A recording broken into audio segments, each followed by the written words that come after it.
இருந்தும் கூட கோவிலில் கடவுளுக்கு உடைத்த தேங்காயில் இதை செய்து விடாதீர்கள். அப்படி செய்தால் கஷ்டத்திற்கு மேல் கஷ்டம் வந்து நம்மை வாட்டும்.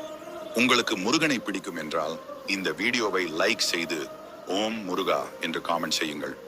சிவன் பக்தராக இருந்தால் ஓம் நம சிவாய என்று காமெண்ட் செய்யுங்கள். உங்களுக்கு இருவரையுமே பிடிக்கும் என்றால் லைக் செய்து சேனலை சப்ஸ்கிரைப் செய்து வைத்துக் கொள்ளுங்கள். முதலில் கோவிலில் கொடுக்கும் தேங்காயை யாருக்கும் கொடுக்கக்கூடாது. சிலர் பிரசாதமாக வாழைப்பழத்தையும் தேங்காயையும் கொடுக்கும் பழக்கத்தில் இருப்பீர்கள். இனிமேல் இந்த தவறை செய்யாதீர்கள். இரண்டாவதாக, உடன் பிறந்தவர்களுக்கு தேங்காய் கொடுக்க வேண்டும் என்றால் தேங்காயில் கண்ணில்லாத பாகமாக பார்த்து கொடுக்கலாம். மூன்றாவதாக, கடவுளுக்கு படைத்த தேங்காயை வேக வைக்கக்கூடாது. தேங்காய் துருவியோ அல்லது தேங்காய் பாலாக சாப்பிடலாம். நான்காவதாக, உங்கள் குடும்பத்தில் பெண்கள் யாராவது கர்ப்பமாக இருக்கும் போது கோவிலில் தேங்காய் உடைக்கக்கூடாது. இதை நம் தூரத்து சொந்தமாக இருந்தாலும் பின்பற்ற வேண்டும்.